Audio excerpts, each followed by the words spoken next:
What's going on, everybody? This is Chris Classic dropping the car vlog. I hope you guys are having a wonderful and blessed Wednesday. If nobody tells you today, remember that God loves you, Christ loves you, and I love you as well.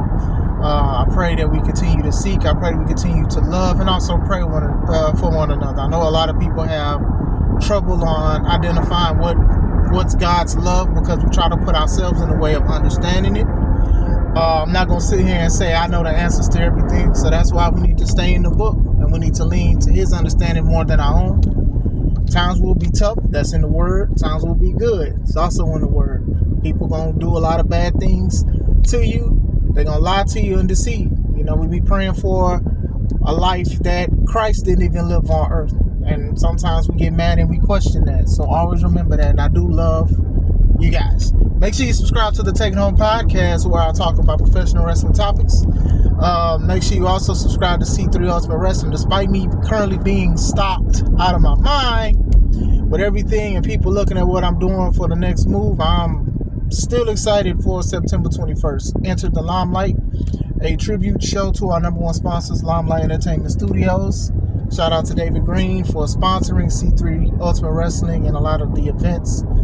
A lot of the matches have been dropped the card, so tune into that. I wanted to talk about one of the biggest things of today that a lot of people are talking about. And if you saw my short before this, I appreciate you to hear my thoughts or a longer perspective from it. There's a picture floating around of Tony Khan in a room with Shane McMahon, or it looks like Shane McMahon. I think it is, but hey, it is what it is. They clone meat, they clone people.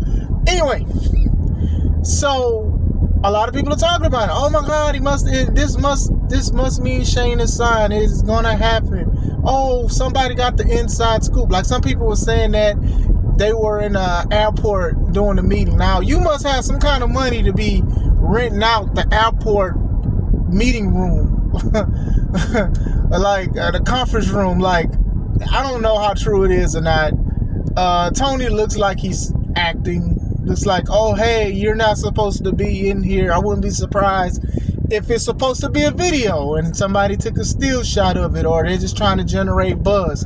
That's what Tony does, is try to generate buzz. Bars, baby. He tries to generate a lot of buzz. And sometimes he gives away the surprise because he does it. Or it's a dud because he always says we have a major announcement, tune in to Dynamite, major announcement and stuff like that. So maybe he's trying to do something different with the picture, but he does not look like he's actually shocked. Just saying. If it's just a picture, it's just a picture. If Shane is signed, it is one of the biggest signings that AEW has done in the history of AEW. It will be bigger signing than Mercedes Moné, bigger signing than Will Ospreay, bigger signing than Okada, bigger signing than Adam Copeland, bigger signing than Jon Moxley, bigger signing than Chris Jericho, bigger signing. Definitely. Just look at it. His namesake alone is bigger than a lot of the stuff. Like the son of the guy who has been an integral part of professional wrestling, not just his company, but professional wrestling as a whole. A guy who actually still will want to wrestle. We're going to go get into that. His name still holds weight in professional wrestling, and a lot of people still like him. A lot of people still like Shane McMahon. You get what I'm saying? A lot of people like him. This is something that will be covered in other media outlets outside of wrestling, so that's a good thing. Hey, the son of Vince, the son of, and it could be a bad thing too, but we're going to keep it moving because of his last name and because of everything that his father's doing. We're going to focus more on the positive at this point. So a lot of people want to be like, dang, a McMahon in another wrestling company, you know, and Shane was the one who went to WCW when they were doing the storyline about him buying WCW. That was a big thing too. I was shocked to see Shane on TNT. I was like, what the heck's going on?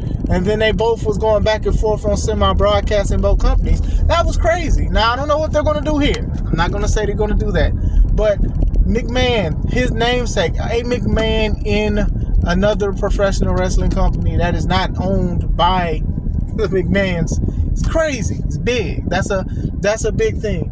Now, I see him, if this is true, I do see him more as being the authority role, but in my heart and mind, I know that he's going to want to wrestle.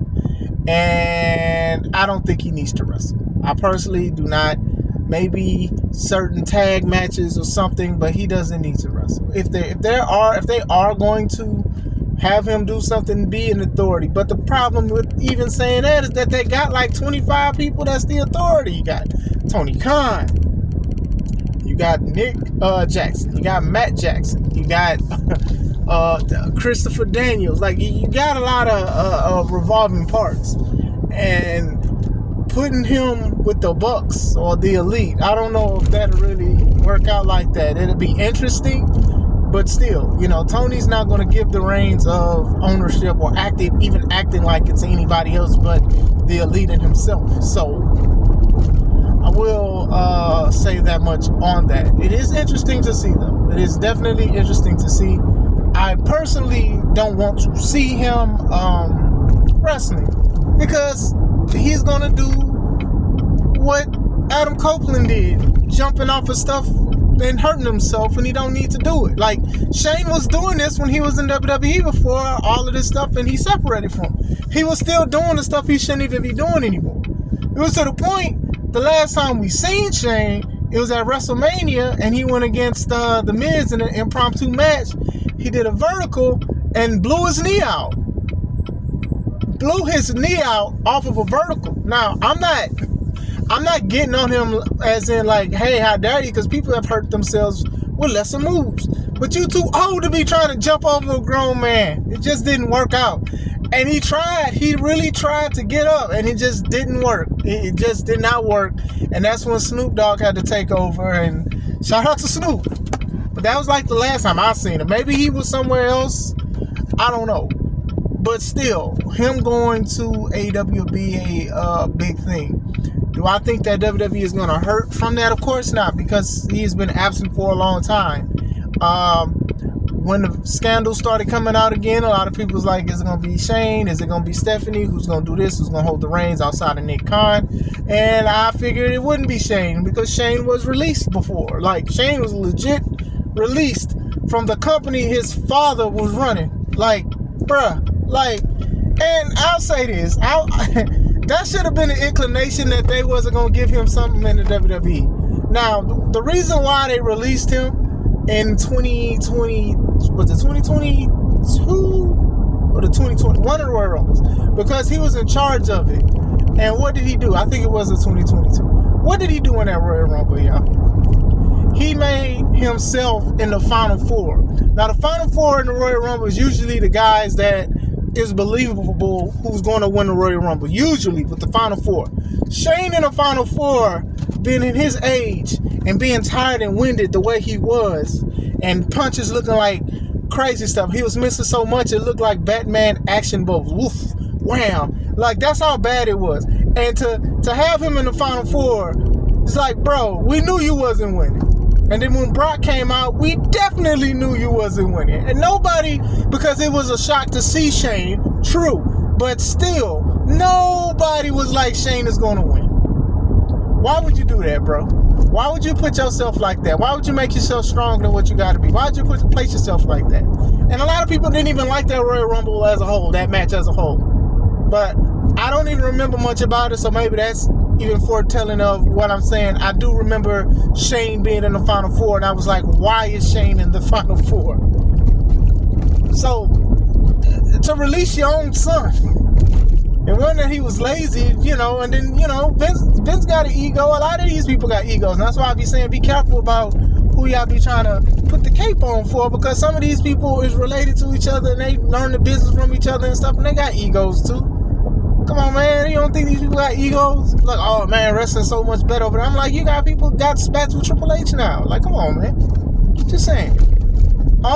Is it shocking? Yes, if it happens. If it happens, it's shocking. I'm sure backstage, people are like, dang, that is crazy or whatever like that. But it is interesting to see even the picture of them together. They could just be chilling. There are a lot of people do this kind of stuff. You know, Drew took a picture with Jack Perry and he deleted it. But still, people took it and they downloaded, they uploaded it, they edited it, they shared it, they put their logo on it like they took the picture. Y'all got to stop doing that. But still, I think that is a big thing. If he is signed, it is a major signing. That is something that shakes up the wrestling world. The only problems is, how are you going to utilize Shane? That's the big thing. How are you going to utilize him? Because you're not going to let him you're not going to protect him from himself. Just like Tony did not protect Adam Copeland from himself.